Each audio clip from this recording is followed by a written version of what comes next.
So next లెక్క చూసుకున్నట్లయితే ఒక సంఖ్య నుండి 5 తీసివేసిన ఆ సంఖ్య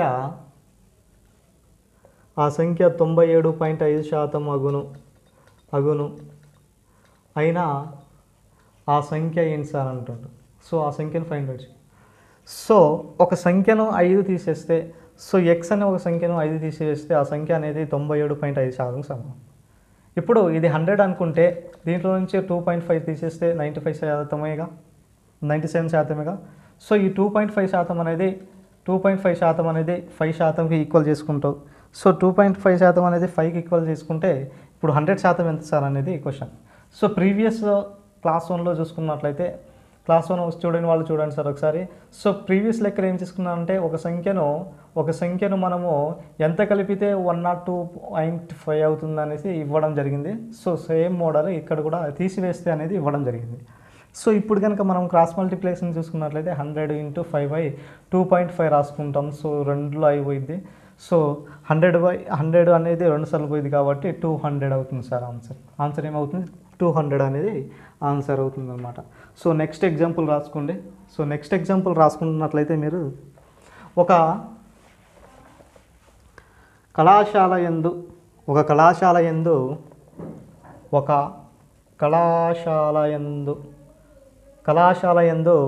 70% మంది బాలురు గలరు. సో 70% మంది బాలురు గలరు. సో మరియు బాలికల సంఖ్య ఎంత సార్ అని చూడు. బాలికల సంఖ్య 540 అయినా ఆ మొత్తం విద్యార్థులు ఎంత సార్ అంటుండు. మొత్తం విద్యార్థుల సంఖ్య కనుక్కోవాలి. సో మొత్తం విద్యార్థుల సంఖ్యను ఫైండ్ అవుట్ చేయగా మొత్తం విద్యార్థుల సంఖ్య కనుక్కోవాలి. సో ఇక్కడ చూసుకున్నట్లయితే ఒక కళాశాల యందు ఎంత 70% మంది బాలురు గలరు మరియు బాలికల సంఖ్య 540 అయినా మొత్తం విద్యార్థుల సంఖ్య ఎంత సార్ అంటుండు. సో మొత్తం 100% అనుకో. సో మొత్తం 100%లో 70% మంది బాలురు అనుకుంటే, సో 30% అనేది ఎవరు? బాలికలు. సో ఈ బాలికలు ఎంత ఇచ్చిండో, బాలికల సంఖ్య 540 ఇచ్చిండు. సో ఓకేనా, 540 అయినా మొత్తం విద్యార్థుల సంఖ్యను ఫైండ్ అవుట్ చేయాలి. సో 30 అనేది 540 అయితే సో మొత్తం ఎంత సార్ అనేది 100కి ఎంత సార్ అనేది క్వశ్చన్ కదా. సో 540 × 100/30 అని రాసుకుంటావు. సో 0 క్యాన్సిల్ చేసుకుంటావు. సో నెక్స్ట్ ఇప్పుడు 3 అనేది ఎన్నిసార్లు పోయిద్ది అంటే 18 సార్లు పోయిద్ది. సో ఆన్సర్ వచ్చేసి 800. So 00. So answer 1800. So next example రాసుకోండి sir. Next example so most important sir ఈ ఎగ్జాంపుల్. సో ఇట్లాగే అడుగుతారు. లేకపోతే ఒక కళాశాల యందు బాలికలు ఇంతమంది ఉన్నారు. సో దాంట్లో నుంచి బాలురు ఇంతమంది ఫెయిల్ అయ్యారు అయిన లెక్కలు. సో ఇలాంటి లెక్కలు అడుగుతారు కాబట్టి సో మోస్ట్ ఇంపార్టెంట్. సో ఇప్పుడు చూడండి, ఒక చిన్న ఎగ్జాంపుల్ చెప్తాము. ఒక పరీక్ష యందు విద్యార్థికి వచ్చినటువంటి మార్క్స్, ఒక పరీక్ష యందు విద్యార్థికి 40% మార్కులు వచ్చాను. సో 40% మార్కులతో పాస్ అయిండు. ఓకేనా, ఎన్ని మార్కులు వస్తుంది సార్? 40% మార్కులతో పాస్ కావాల్సి ఉండేను. ఓకేనా, మార్కులతో పాస్ కావాల్సి ఉండేను. అయితే ఏంటి కావాల్సి ఉండేను? సో ఇప్పుడు క్వశ్చన్ చూడు, అయితే ఏంటో చూడు. కావాల్సి ఉండేను, అందుకు అతడికి 178 మార్కులు వచ్చిను. సో అందుకు అతడికి ఎంత సార్? అతడికి 178 మార్కులు వచ్చిందంట. సో రానికం నెక్స్ట్ స్టెప్ చూడు. 178 మార్కులు వచ్చాను, కానీ ఇక ట్విస్ట్ ఏంటంటే 22 మార్కులతో ఫెయిల్ అయిండు. సో ఫెయిల్ అయితే ఇప్పుడు చూడు, ఫెయిల్ అయిండు అయినా ఆ పరీక్ష యందు గరిష్ట మార్కులు ఎంత? ఆ పరీక్ష యందు గరిష్ట మార్కులు కనుక్కోండి సార్ అంటుండు. పరీక్ష యందు గరిష్ట మార్క్స్ని ఫైండ్ అవుట్ చేయాలి. సో గరిష్ట మార్క్స్ ఎంత చూడిగా. ఒక పరీక్ష యందు అంటే ఎంత సార్ అంటే విద్యార్థులు 40% అంట. సో అయితే 40% మంది మార్కులు పాస్ కావాల్సి ఉండేను. విద్యార్థులు 40% మార్కులతో పాస్ కావాల్సి ఉండేను. అందుకు అతడికి 178 మార్కులు, కానీ 22 మార్కులతో ఫెయిల్ అయింది. సో మొత్తము మార్క్స్ చూసుకున్నట్లయితే పాస్ మార్కులు అందుకు అతడికి 178 మార్కులు వచ్చింది, కానీ 22 మార్క్స్ ఫెయిల్ అయింది కదా. మొత్తం ఎన్ని? 200. మొత్తం అనేది 200. అయితే ఇప్పుడు ఈ 40% ఈ పరీక్ష యందు విద్యార్థికి 40% మార్కులు పాస్ కావాల్సి ఉంది. సో మొత్తం అనేది 40% మార్క్స్తో పాస్ కావాలి. ఓకేనా, 40% మార్కులతో పాస్ కావాల్సి ఉండేను. సో పాస్ కావాల్సిన అనేది 40% అనేది ఎన్ని సార్ అంటే 200 మొత్తం మీద మార్క్స్ మొత్తం మీద 200. అయితే ఈ 100కి ఎంత సార్ అనేది క్వశ్చన్. ఓకేనా, కాన్సెప్ట్ ఒకటే సార్, మొత్తము మార్క్స్ వేసుకున్నాం 178 + 8 పాస్ మార్కులు ప్లస్ ఫెయిల్ మార్కులు, అందుకు అతడికి వచ్చినటువంటి 178 మార్కులు. సో అతను 22 మార్కులతో ఫెయిల్ అయింది కాబట్టి 200గా తీసుకుంటాం, 178 + 12గా తీసుకుంటాం, మొత్తం 200. అసలు కావాల్సింది ఏంటి, 40% మార్కులతో పాస్ కావాల్సి ఉండేది. సో 40% 200 అయితే 100 ఎంత అనేది కాదు question. So 100 × 200/40. So 0 0 cancel, 500 sir answer. So answer ఏమవుతుంది, 500 అవుతుంది. సో నెక్స్ట్ ఎగ్జాంపుల్ చూడండి sir. Next example percentages important అండి, మరొకసారి చెప్తున్నాను. మీరు ఎక్కువ కనుక ప్రాక్టీస్ చేస్తున్నట్లయితే మిగతా లెక్కలను చేసుకొస్తారు. సో నెక్స్ట్ ఎగ్జాంపుల్ రాసుకోవాలి. సో ఇద్దరి మధ్యలో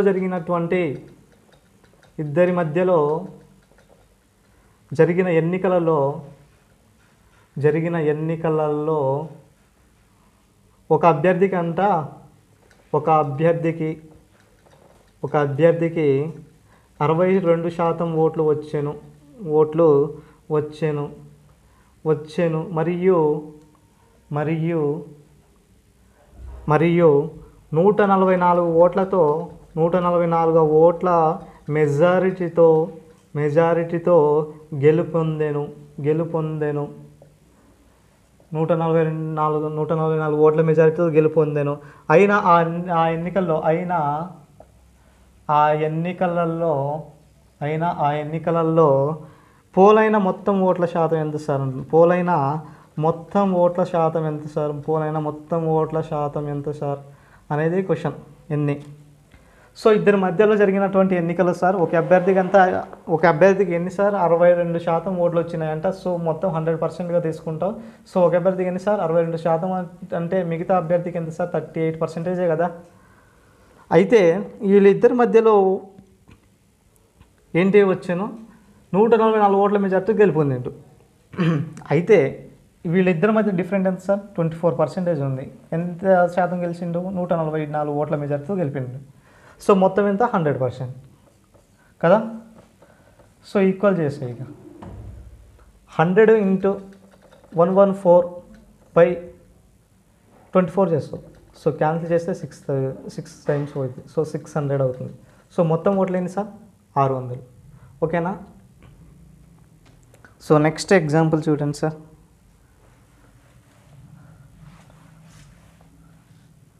సో నెక్స్ట్ ఎగ్జాంపుల్ కనుక మనం చూసుకున్నట్లయితే, ఇద్దరి మధ్యలో జరిగినటువంటి ఎన్నికల్లో 7500, ఇద్దరి మధ్యలో జరిగిన ఎన్నికల్లో 7500 ఓట్లు పోలైనాయి సార్, ఓట్లు పోలైనవి. సో అందులో 20% ఓట్లు చెల్లనివి, 20 అనేవి చెల్లనివి. మరియు ఒక అభ్యర్థికి చెల్లిన ఓట్లలో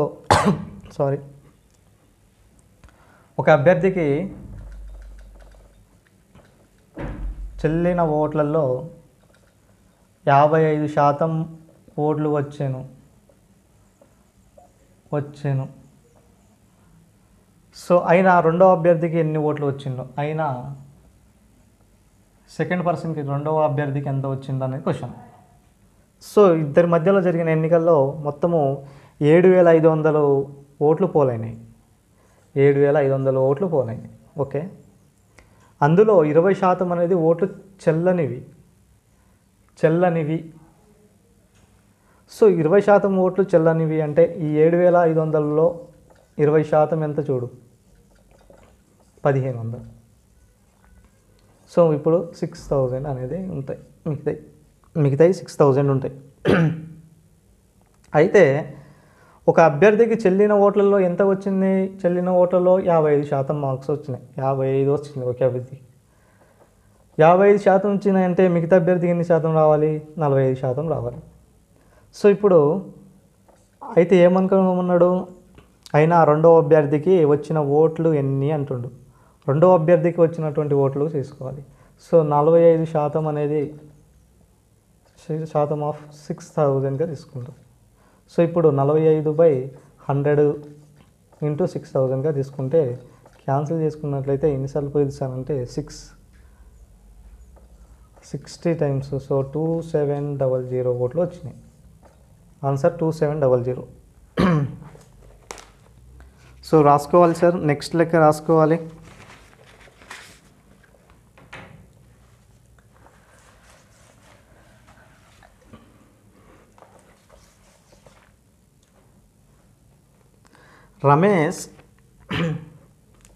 రమేష్ యొక్క ఎత్తు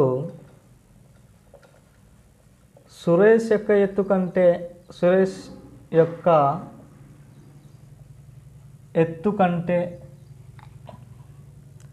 20% తక్కువ.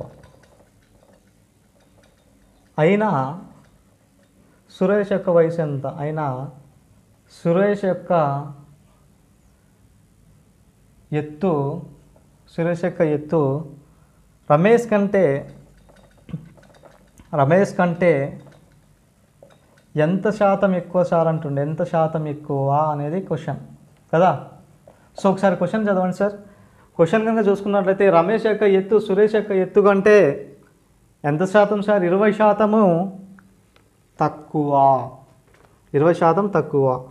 సో రమేష్ అనుకుందాం, వీటిని సురేష్ అనుకుంటే రమేష్ యొక్క ఎత్తు సురేష్ యొక్క ఎత్తు కంటే ఎంత శాతం తక్కువ సార్ అంటే 20% అంటే, సో దీన్ని 100 తీసుకుంటే 20% అంటే 80 అవుతుంది. ఓకే.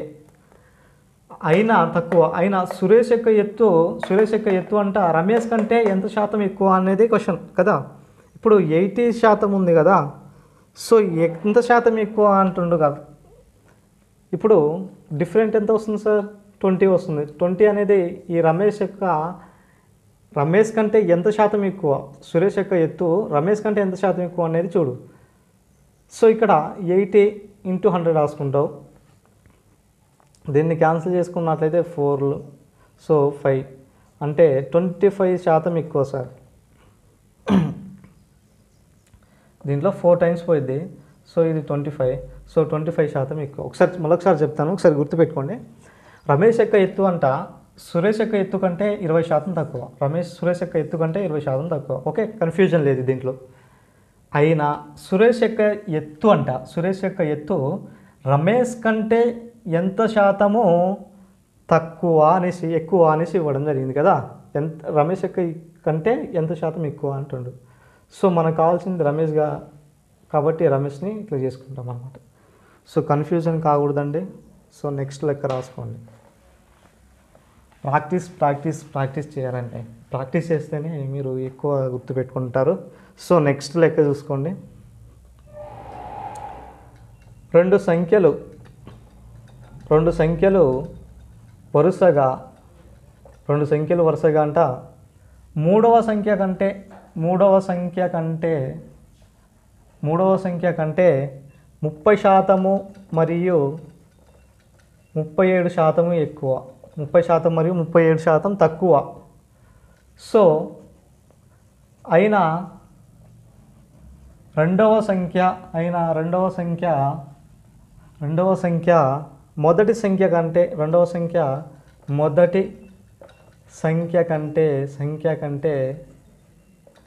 ఎంత శాతం తక్కువ సార్ అంటుండు. మొదటి సంఖ్య కంటే ఎంత శాతం తక్కువ. సో క్వశ్చన్ ఒకసారి చదవండి. రెండు సంఖ్యలు వరుసగా అంట మూడవ సంఖ్య కంటే 30%, సో మూడవ సంఖ్య కంటే 30%, 37% తక్కువ. అయినా రెండవ సంఖ్య ఎంత సార్ అంటుండు.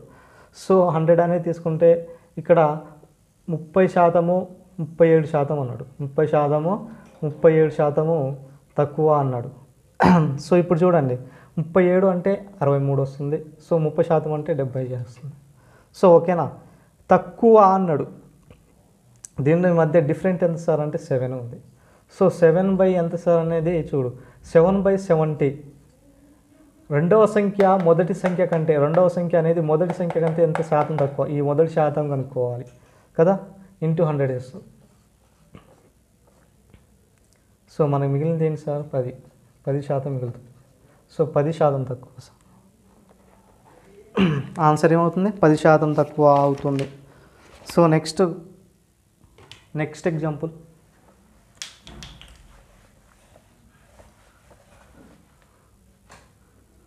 సో నెక్స్ట్ ఎగ్జాంపుల్ రాయండి సార్. ఒక వర్తకుడు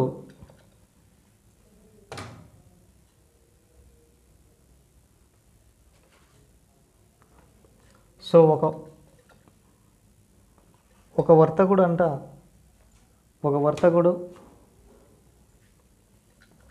వర్తకుడు తన వద్ద గల టీవీ సామాన్లను, టీవీ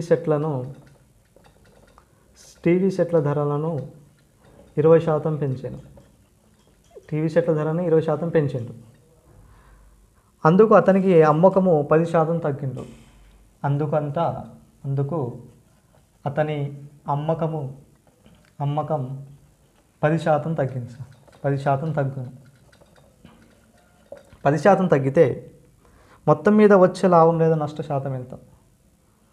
మొత్తం మీద వచ్చే అతనికి లాభము లేదా నష్ట శాతము ఎంత? మొత్తం మీద వచ్చే లాభం ఆర్ నష్టం ఎంత అంటాడు. సో ఇది ఫైండ్ అవుట్ చేయాలి. సో ఒక వర్తకుడు అంట తన వద్ద గల టీవీ సెట్ల ధరలను 20% పెంచిండు. సో 20% పెంచిండు కదా. సో 100 అనుకో. సో 20% పెంచిండు. సో అప్పుడు ఏమవుతుంది, 120 అవుతుంది. అందుకు అతనికి అమ్మకం 10% తగ్గింది. 10% తగ్గింది. సో 120లో 10% తగ్గితే ఎంత, 108. సో మొత్తం మీద అతనికి లాభము నష్టం ఎంత సార్ అంటుండు. సో మొత్తం 100 అనుకుంటే 108 వచ్చిందంటే లాభమే కదా. ఎంత అనేది పెరిగింది, 8% పెరిగింది. సో ఇదే ఆన్సర్ అవుతుంది. సో ఈ విధంగా కాకుండా నెక్స్ట్ ఒక సూత్రం ఉంది, x+y + xy/100 ఉంది. సో ఈ సూత్రం ప్రకారమైనా చేసుకోవచ్చు. పెరిగింది తగ్గింది అన్నప్పుడు ఈ సూత్రం ఉపయోగించాలి. సో 20% అనేది x అని రాసుకుంటావు. సో 10% ఇట్లా రాసుకుంటావు. సో 20 × -10/100 అనేసి ఇట్లా రాసుకుంటాం. సో దీంట్లో కనుక క్యాన్సిల్ చేసుకున్నట్లయితే 20 - 10/2 టైమ్స్ పోయింది. So 0 0 cancel. సో -2. సో ఇప్పుడు కనుక చూసుకున్నట్లయితే 10 - 2 అనేది ఎంత సార్ అనేది 8%. సో ఈ విధంగా ఫైండ్ అవుట్. సో ఈ విధంగా, సో ఇది సింపుల్ మోడల్ కాబట్టి ఈ విధంగా చెప్పాను. సో నెక్స్ట్ లెక్క చూడు.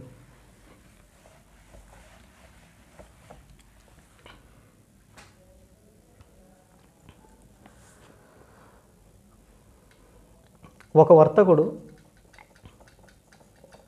వర్తకుడు తన వద్ద గల సరుకులపై 20% ధరలను పెంచాను. 20% ధరలను పెంచాను. వాటిపై అంట 20% డిస్కౌంట్ ఇచ్చిండు. 20% డిస్కౌంట్ ఇచ్చిందా? So okay, discount. అయితే మొత్తం మీద అతనికి వచ్చే లాభం లేదా నష్ట శాతం ఎంత అంటుండు. సో మొత్తం మీద కనుక్కోవాలి, లాభం లేదా నష్ట శాతంని కనుక్కోవాలి. సో 20% పెంచి 20% తగ్గిస్తే దానికి ఫార్ములా ఏముంది సార్ అంటే x+y + xy/100 ఉంది. సో దీంట్లో పెంచేసి ఎంత పెంచిండు ఎంత తీసేసిండు చూడు. x వాల్యూ 20% పెంచిండు, y వాల్యూ -20% అనేది తగ్గించిండు. సో దీంట్లో రాసుకున్నట్లయితే -20. So into 20 - 20/100. సో ఇప్పుడు చూసుకున్నట్లయితే 20 - 20. సో దీంట్లో క్యాన్సిల్ చేసుకున్నట్లయితే -2 -4. 2 × 2 4 -4. సో వచ్చేసి 4% నష్టం వస్తుంది సార్. సో ఎంత శాతం నష్టం సార్ వస్తుంది అంటే 4% నష్టం వస్తుంది సార్. సో నెక్స్ట్ లెక్క రాసుకోండి.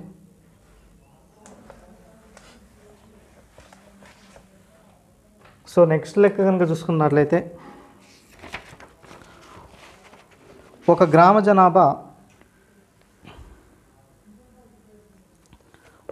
జనాభా ప్రతి సంవత్సరము ఒక గ్రామ జనాభా ప్రతి సంవత్సరము జనాభాలో 5.5% పెరుగుచుండెను. సో ఒక గ్రామ జనాభా ప్రతి సంవత్సరము జనాభాలో 5.5% పెరుగుచుండెను. సో 1/2% మంది వలస వెళ్తున్నారు. 1/2% మంది వలస వెళ్తున్నారు. ప్రస్తుతం గ్రామ జనాభా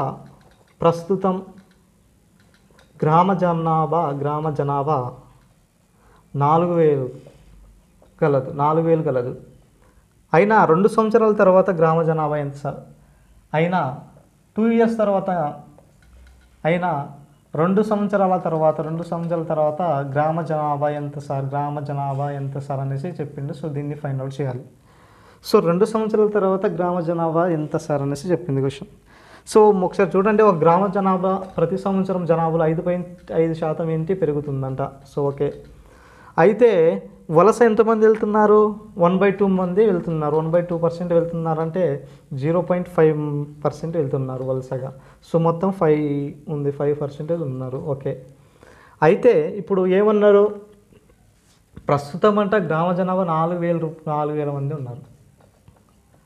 సో 4,000 మంది అయినా 2 సంవత్సరాల తర్వాత ఏంటి సార్ కథ అంటుండు. 2 సంవత్సరాల తర్వాత అంటే, సో ఒక సంవత్సరం అనేది 100 తీసుకుంటే, సో రెండవ సంవత్సరం కూడా 100 తీసుకుంటాం. ఎందుకు రాశాను సార్ ఇక్కడ 105/100? మొత్తం మీద 100గా రాస్తూ, సో ప్రతి సంవత్సరం 5%, సో ప్రతి సంవత్సరం 5% అట్లా 2 సంవత్సరాలు పెంచింది కాబట్టి ఇక్కడ 105 ఇట్లా రాసుకున్నాం అన్నమాట. ఓకేనా? సో నెక్స్ట్ దీంట్లో కనుక మనం కొట్టివేసినట్లయితే ఇక్కడ చూడండి, సో ఇక్కడ కొట్టేసినట్లయితే 0 క్యాన్సిల్. సో ఇక్కడ 21, సో దీన్ని 2 క్యాన్సిల్, దీన్ని 0 క్యాన్సిల్ చేయి. సో ఇక్కడ చూసుకున్నట్లయితే 4,400 సో 4,400